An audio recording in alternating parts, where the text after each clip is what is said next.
+2 தேர்வுகள் ஆரம்பமாக இருக்கு. பரீட்சை எழுதுற எல்லா குழந்தைகளுக்கும் எங்களோட ஆத்மார்த்தமான வாழ்த்துக்கள். வாழ்க்கையில பல நேரம் நம்ம பரீட்சை எழுதுவோம். ஆனா பாருங்க, பரீட்சைங்கிற வார்த்தையே நமக்கு பயம் தர ஒரு வார்த்தையா இருக்கு. முதல்ல நம்ம நீக்க வேண்டியது இந்த பயத்தை தான். அதுக்கு முதல்ல உங்களுக்கு உங்க மேலேயே நம்பிக்கை வேணும். என்னால முடியும் தம்பின்னு உங்களுக்குள்ளேயே சொல்லிக்கோங்க. தன்னம்பிக்கை தர மாதிரியான வாசகங்களை போஸ்டர்களா உங்க வீட்டு சுவர்கள்ல ஒட்டி வச்சுக்கோங்க. உங்க எல்லாருக்கும் இனிய காலை வணக்கம். கொஞ்சம் உந்து சக்தியோட முயன்றா வெற்றி உங்க கதவுகளை அதிகாலையிலேயே தட்டலாம். இந்த நிகழ்ச்சியை போல ஒவ்வொரு திங்கள் முதல் வெள்ளி வரைக்கும் தினமும் காலையில 6:30 மணிக்கு நீங்க பொது தேர்வுகள்ல தேர்ச்சி பெற, மாநிலத்திலேயே முதலிடம் பெற இந்த நிகழ்ச்சியை தவறாம பாருங்க. மறந்துடாதீங்க, இந்த நிகழ்ச்சியில நீங்களும் உங்க சந்தேகங்களை கேட்கலாம். 8919888277 அப்படிங்கிற எண்ணுக்கு உங்க கேள்வியை நீங்களே வாட்ஸ்அப் மூலமா அனுப்பலாம். உங்க கேள்வி கேட்கிற வீடியோவோட நீங்க உங்க பெயர், வகுப்பு, பள்ளியோட பெயரை குறிப்பிட்டு அனுப்புனீங்கன்னா உங்க கேள்வியும் அதுக்கான பதில்களும் இந்த நிகழ்ச்சியில ஒளிபரப்பாகும். உங்களுக்காகவே இந்த வெற்றி நிச்சயம், உங்களுக்கே வெற்றி நிச்சயம்.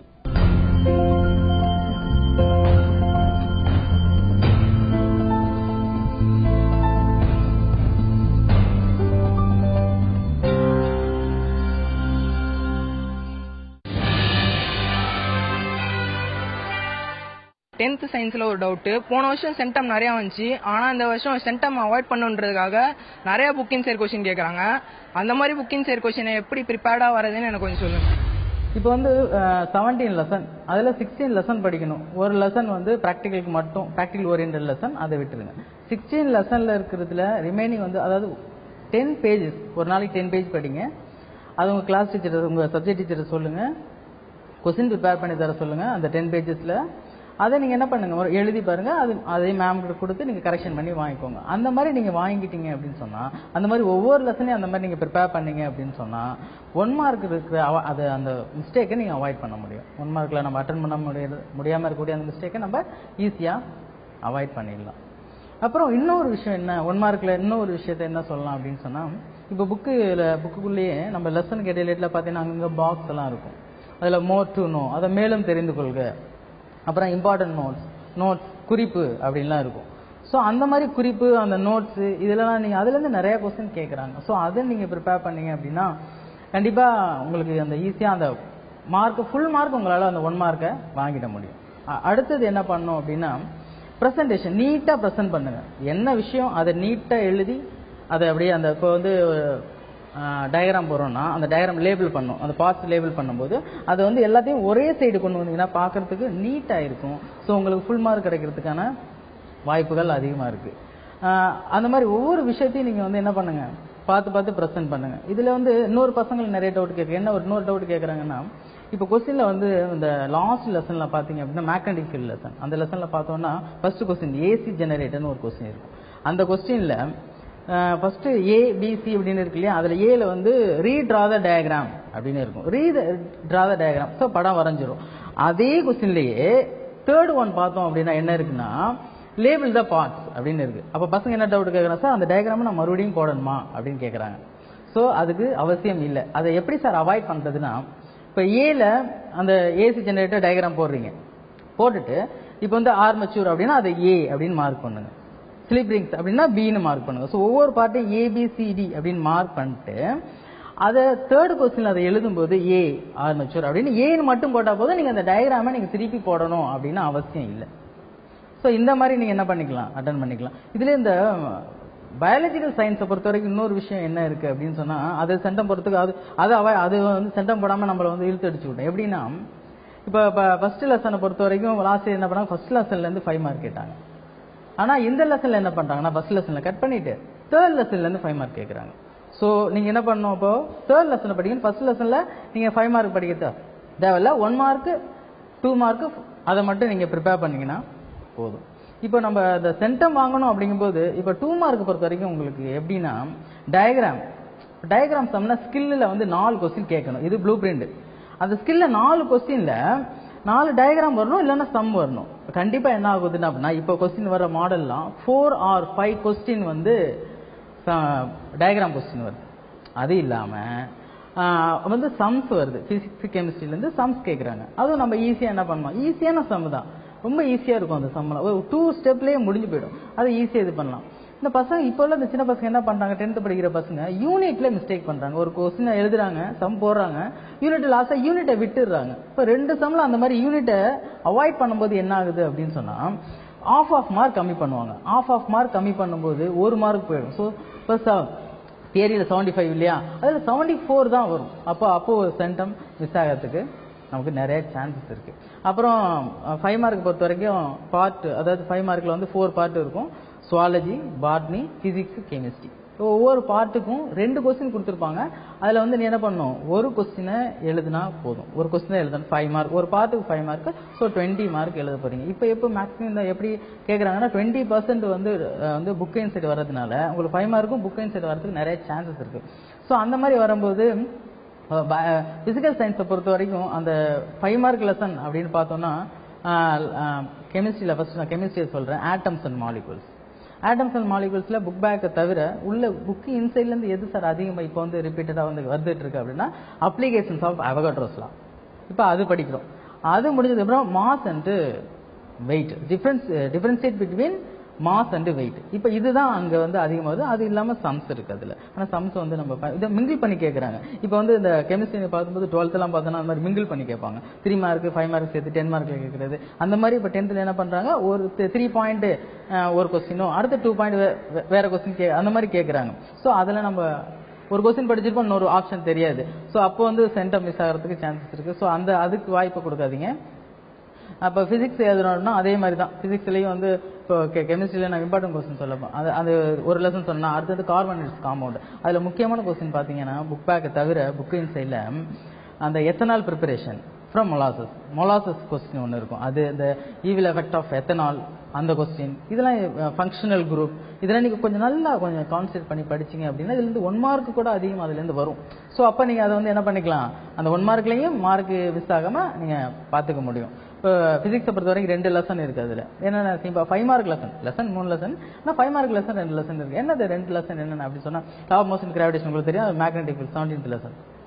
இப்போ அந்த லா ஆஃப் மோஷன் அண்ட் கிராவிடேஷனில் வந்து மேக்ஸிமம் வந்து புக் பேக் தான் வரும், புக் இன்சைட் கம்மியாக வருது. இப்போ மேக்னெட்டிக் ஃபீல்ட் லெசன் தான் எல்லாருமே கஷ்டமாக இருக்கும். ஏன்னா அதில் தான் மார்க் 12 மார்க், அதில் தான் மார்க் அதிகம். ஏன்னா கொஸ்டின்ஸும் அதிகமாக இருக்கும், நிறைய டாபிக் இருக்கும். அதில் வந்து இந்த defect of vision and rectification, இந்த ஐ கொஸ்டின், கண்ணை பற்றி ஒரு கொஸ்டின் இருக்கும். அந்த கொஸ்டின் வந்து ரொம்ப இம்பார்ட்டன்ட். அதை எப்படி வந்து லாங் சைட் ஷார்ட் சைட் அந்த ப்ராப்ளம் பற்றி சொல்கிறது. இப்போ அதில் உள்ள டயக்ராம்ஸ் மோர் இம்பார்ட்டன்ட். அந்த லென்ஸ் எந்த இடத்துல இருக்கும், இப்போ அதனால் எப்படி அந்த ப்ராப்ளம் அவாய்ட் பண்ணுறது, அதெல்லாம் வந்து அந்த டயக்ராமை கரெக்டாக நீட்டாக என்ன பண்ணுங்க, ப்ரெசென்ட் பண்ணுங்க. அது ரொம்ப முக்கியம். தமிழ் பாடத்துல மதிப்பெண் எடுக்கிறது ரொம்பவே சுலபம். பிற பாடங்களை போல மனப்பாடம் செய்ய வேண்டிய அவசியம் இல்லை. கருவை புரிஞ்சுக்கிட்டாலே போதும். மனப்பாடம் செய்யாமல் மதிப்பெண்களை எளிதா பெறலாம். தமிழ் பாடத்துல முதல் தாளை பொறுத்த வரைக்கும் எல்லாமே புத்தகத்துல இருக்கிறத படிச்சு எழுதினாலே போதும். மாணவர்கள் மனப்பாட பகுதியில தான் கொஞ்சம் தடுமாறுறது உண்டு. மனப்பாட பகுதிக்கு சிறப்பு கவனம் செலுத்தி படிச்சா சுலபமா அதிக மதிப்பெண்களை பெறலாம். எழுத்துப்பிழை, ஒற்றுப்பிழை மற்றும் அடித்தல் திருத்தல் இல்லாம வரிக்கு வரி, வார்த்தைக்கு வார்த்தை இடம் விட்டு தெளிவா எழுதணும். மேக்ஸ்ல கேர்லெஸ் மிஸ்டேக்ஸை அவாய்ட் பண்ணி எப்படி போர்டு எக்ஸாமில் சென்டம் வாங்கலாம்? போர்டு எக்ஸாமில் சில்லி மிஸ்டேக்ஸ் அவாய்ட் பண்ணி எப்படி சென்டம் எடுக்கணும்னு கேட்டிருந்தீங்க. ஃபஸ்ட்டு எக்ஸாம் ஹாலில் பேப்பர் கொடுப்பாங்க. கொஷின் பேப்பர் படிக்கிறதுக்கு ஒரு 10 நிமிஷம் டைம் கொடுப்பாங்க.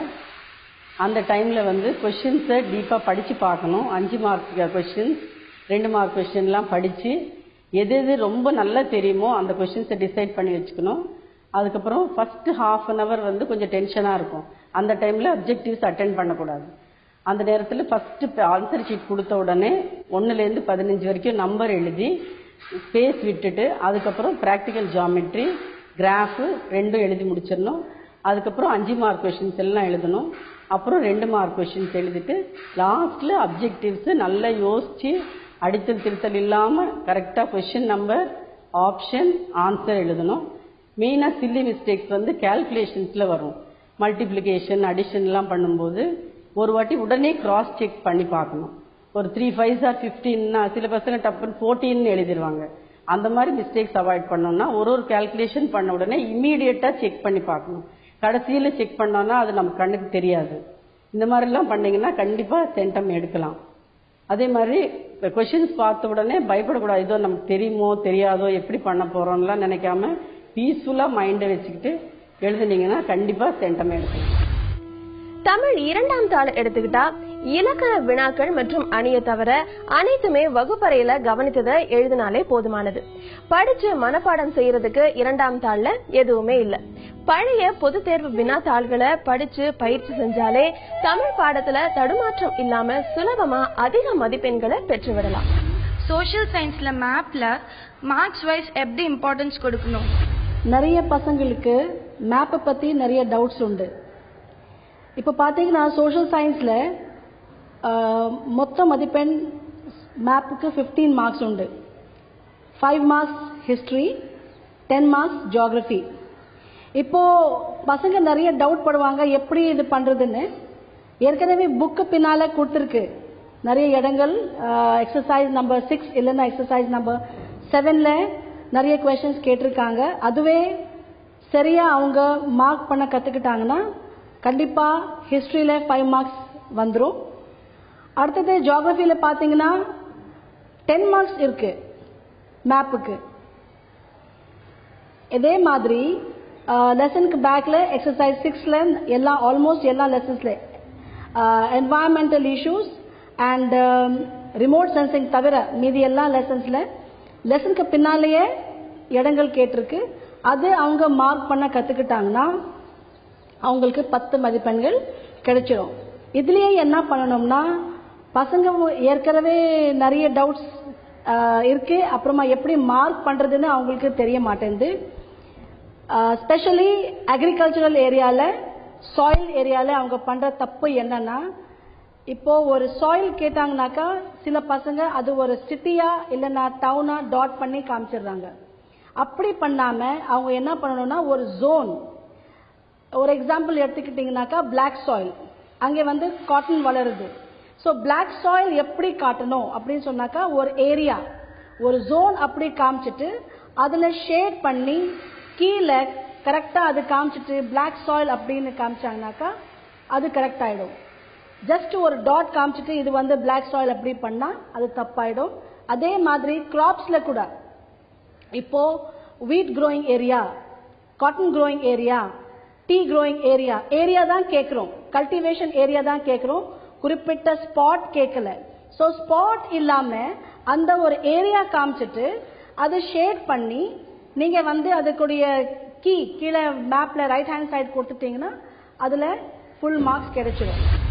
பொதுவாவே தமிழ் வழி கல்வி படிக்கிற மாணவர்களுக்கு ஆங்கிலம் சற்று கடினமானதா தான் இருக்கும். ஆனா உண்மையிலேயே ஆங்கிலம் கடினம் இல்ல.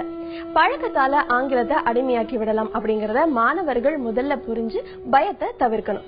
ஆங்கிலம் முதல் தாளை பொறுத்த வரைக்கும் 35 மதிப்பெண் மட்டுமே கேள்வி பதில்களுக்கும் மனப்பாட பகுதிகளுக்கும் ஒதுக்கப்பட்டிருக்கு. மீதமுள்ள 65 மதிப்பெண்களுமே இலக்கண பகுதிக்கு தான் ஒதுக்கப்பட்டிருக்கு. இதுக்குதான் மாணவர்கள் அதிக பயிற்சி எடுத்துக்கணும். எக்ஸாம் ஹால்ல மாணவர்களின் செயல்பாடு எப்படி இருக்கும்? அரசு பொதுத் தேர்விலே மாணவர்கள் தேர்வறையிலே பதட்டமில்லாமல் இருந்தாலே முழு வெற்றியை நாம் பெற முடியும். கேள்வித்தாளை வழங்கியவுடன் பொறுமையாக அமைதியாக வினாத்தாள்களை படித்து பார்க்க வேண்டும். தனக்கு தெரிந்த வினாக்கள் எது என்பதை முதலிலே மனதிலே இருத்திக் கொண்டால் தேவையில்லாத பதட்டங்களை நாம் தணித்துக் கொள்ளலாம். திட்டமிட்டு நேர மேலாண்மை கையாண்டு சொன்னால் முழு மதிப்பெண்களோடு முழு வெற்றியை ஈட்டுவதிலே நம்பிக்கையோடு செயல்பட வேண்டும் என்று அன்போடு கேட்டுக்கொள்கிறேன். முதல்ல இலக்கணத்துல எந்தெந்த பகுதிக்கு எவ்வளவு மதிப்பெண் என்பதை அறிந்து தங்களை தயார்படுத்திக்கணும். 2ஆம் தாளை பொறுத்தவரை சற்று பின்தங்கிய நிலையில படிக்கிற மாணவர்கள் கட்டுரை பகுதியில அதிக கவனம் செலுத்தினா குறைந்தபட்ச மதிப்பெண்களை சுலபமா பெற்றுவிடலாம். ஆங்கிலத்திற்கு பிற பாடங்களை போல அதிக நேரம் ஒதுக்க வேண்டிய அவசியம் இல்லை. பொதுவா ஆங்கிலம் 2 தாள்களிலும் இலக்கண பிழை தவிர்க்கும் பட்சத்துல அதிக மதிப்பெண்களை சுலபமா பெறலாம். இன்னைக்கு வாட்ஸ்அப் மூலமா யாரு என்ன சந்தேகத்தை கேட்டிருக்காங்கன்னு பாக்கலாமா? +2 வேதியியல் தேர்வில் 22 பாடங்களையும் மொத்தமாக படிச்சாதான் முழு மதிப்பெண் பெற முடியுமா? See, I told you, altogether 22 lessons. If you study 14 lessons, it is more than sufficient. Surely you will get centum. I tell you what are the lessons. First lesson is atomic structure, you skip it. Second lesson is periodic classification, that also you skip it. third lesson is P block. That's also you don't choose. See, இது வந்து volume 1 இது volume 2. volume 1ல D block எடுத்துக்கோ, F block எடு, coordination எடு, nuclear chemistry எடு, solid state, chemical equilibrium, thermodynamics. Whereas here in volume 2 you take surface chemistry, isomerism in organic chemistry, hydroxy derivatives, ethers, carbonyl compound, carboxylic acid, chemistry in action. See, even you can skip this lesson. இத விட்டா கூட we can get centum. இந்த ஒரு பாடத்தை விட்டா கூட நம்மால centum எடுக்க முடியும். எல்லாத்தையும் போட்டு குழம்பிடாதே. But one thing I'll tell you, if you study organic chemistry, it will be useful to you in your life, in future also, it will be more useful to you. So, don't try to skip the organic chemistry. It is like maths. என்ன படிக்கிறியோ அப்படியே ஃபுல்லா எடுக்கலாம் mark. 5க்கு 5, 10க்கு 10. No need of writing the summary. Physical chemistry நீ summary எழுதணும். Inorganic chemistry solve ஆகணும். இது ஆகணும். Balance ஆகணும். பேலன்ஸ் ஆனா தான் mark. Balance Avatti they can cut the mark. I'll tell you one more thing. இப்ப தம்பி இந்த ஐசோமெரிசம் இந்த ஹைட்ராக்சி டெரிவேட்டிவ்ஸ் நீ ஸ்கிப் பண்ண கூடாது. because you are going to do in the problem. Hydroxy derivatives நீ பண்ணினா ப்ராப்ளம் போடலாம், 2-3 மார்க் பண்ணலாம். அதுக்கு அடுத்தது கார்பாக்சாலிக் ஆசிட் செக்ஷன் C லயும் எழுதலாம், பார்ட் 4 லயும் எழுதலாம். தென் கோஆர்டினேஷன் கெமிஸ்ட்ரி பார்ட் A லயும் எழுதலாம், பார்ட் 4 லயும் எழுதலாம். இதுக்காக படிக்கணும்ன்ற அவசியம் இல்லை. தென் நெக்ஸ்ட் இது ஓகே. இந்த டி பிளாக் வந்து ரொம்ப முக்கியம். ரொம்ப நீ ஈஸியா பாஸ் ஆகணும், ஜஸ்ட் பாஸ் ஆகணும்னு நினைச்சுன்னா you take F block, then you take ethers. எத்தனை ஆச்சு? 2 ஆச்சா? 3. இது 3த்தையும் நீ படிச்சாவே பிளஸ் 1 வேர்ட் படிச்சினா you will be getting easily 40 marks. 1 வேர்டுல 30க்கு 18 மார்க் எடுக்கலாம். இந்த பாடத்துல 7 மார்க் எடுக்கலாம். இந்த பாடத்துல 7 மார்க் எடுக்கலாம். இந்த பாடத்துல 8 மார்க் எடுக்கலாம். ஈஸியா you can score 40 marks. கையெழுத்து தலையெழுத்தையே மாற்றும். எப்படி? அழகு மட்டுமல்ல, விரைவு, தெளிவு ஆகியவையும் நல்ல கையெழுத்துக்கு கட்டியம் சொல்லும். வாக்கிய பிழை, சந்தி பிழை, மயங்கொலி பிழை போன்றவைதான் தமிழ் தாள் திருத்துபவர் கண்ணில் உறுத்தும். விழுந்து விழுந்து படிக்கிற மாணவர்கள் போதுமான எழுத்து பயிற்சி இல்லாததால மொழி பாடத்துல மதிப்பெண்களை கோட்டை விடுறது இப்படிதான். அதிலும் மனப்பாட செய்யுள் பகுதியில எழுத்து பிழை அறவே கூடாது. மெரிட் மாணவர்களுக்கு என்ன டிப்ஸ் சொல்ல போறீங்க? வீக் ஸ்டூடெண்ட்ஸ்க்கு என்ன டிப்ஸ் சொல்ல போறீங்க? முழு மதிப்பெண்களை பெற வேண்டும் என்கின்ற துடிப்போடு மாணவர்கள் சில பேர் இருக்கிறார்கள். அந்த மாணவர்களுக்கு என்ன டிப்ஸ் தருவது என்று சொன்னால், நீங்கள் நம்பிக்கை உங்கள் மீது வைத்துக் கொள்ளுங்கள். ஆனால் அந்த நம்பிக்கை அதீத நம்பிக்கையாக, ஓவர் கான்பிடன்ஸாக இல்லாமல் பார்த்துக் கொள்ள வேண்டும். நமக்கு எல்லாம் தெரியும் அப்படின்னு சொல்லிட்டீங்க அப்படின்னு சொன்னா கேர்லெஸ் மிஸ்டேக் விடுறதுக்கு வாய்ப்புகள் இருக்கும். எழுதிய விடைகளை இன்னொரு முறை திருப்பி பாருங்கள். கொடுப்பதற்கு முன்பு பக்க எண், வினா எண், தேர்வு எண் எல்லாம் சரியாக போட்டிருக்கிறோமா என்பதை தெளிவுபடுத்திக் கொள்ளுங்கள். உங்களுடைய விடைகளை நீங்களே சரிபார்த்து முழு மதிப்பெண்கள் பெறுவோம் என்ற நம்பிக்கையோடு தேர்வறையை விட்டு வெளியே வாருங்கள். உங்களிடம் இருக்க வேண்டியது நம்பிக்கை தானே தவிர அந்த ஓவர் கான்பிடன்ஸ் வந்துவிடக்கூடாது. நம்மால் முழு மதிப்பெண்கள் பெற வேண்டும் என்ற நம்பிக்கையோடு தேர்வறைக்கு சென்று அதே நம்பிக்கையோடு நீங்கள் வெளிவர வேண்டும் என்று இந்த நேரத்தில் கேட்டுக்கொள்கிறேன். அதே போல மெல்ல பயிலக்கூடிய மாணவர்கள் இருப்பார்கள். அந்த மாணவர்களுக்கு இன்றைக்கு தமிழக அரசு ஒரு மினிமம் மெட்டீரியல் என்று சொல்லக்கூடிய ஒரு மெட்டீரியலை அனைத்து பள்ளிகளுக்கும் வழங்கி இருக்கிறார்கள். அதிலே உள்ள பாடக்குறிப்புகளை மிக தெளிவாக படித்து நீங்கள் தேர்ச்சி பெறலாம். படிக்கிறதுக்கும் அறிஞ்சுக்கிறதுக்கும் எப்பவுமே ஒரு வித்தியாசம் இருக்கு. பள்ளிக்கூடங்கள்ல படிப்பையும் வாழ்க்கையில மட்டுமே அறிஞ்சுக்கிறதும் இருக்கிறதா நம்மள சிலர் நினைச்சுக்கிறோம். ஆனா படிக்கிறது எல்லாமே தெரிஞ்சுக்கிறதுக்கும் திருத்திக்கிறதுக்கும் தான் பசங்களா. நிதானமா பரீட்சை எழுதுங்க. நம்பிக்கையா உங்க வருங்காலத்துக்கு அடித்தளம் போடுங்க. அதனால ஒவ்வொரு திங்கள் முதல் வெள்ளி வரைக்கும் தினமும் காலையில 6:30 மணிக்கு நீங்க பொது தேர்வுகள்ல தேர்ச்சி பெற, மாநிலத்திலேயே முதலிடம் பெற இந்த நிகழ்ச்சியை தவறாம பாருங்க. மறந்துடாதீங்க, இந்த நிகழ்ச்சியில நீங்களும் உங்க சந்தேகங்களை கேட்கலாம். 8939888277 அப்படிங்கிற எண்ணுக்கு உங்க கேள்வியை நீங்களே வாட்ஸ்அப் மூலமா அனுப்பலாம். உங்க வீடியோவோட நீங்க இதை அனுப்புனீங்கன்னா உங்க கேள்வியும் அதுக்கான பதில்களும் இந்த நிகழ்ச்சியில ஒளிபரப்பாகும். உங்களுக்காகவே வெற்றி நிச்சயம், உங்களுக்கே வெற்றி நிச்சயம்.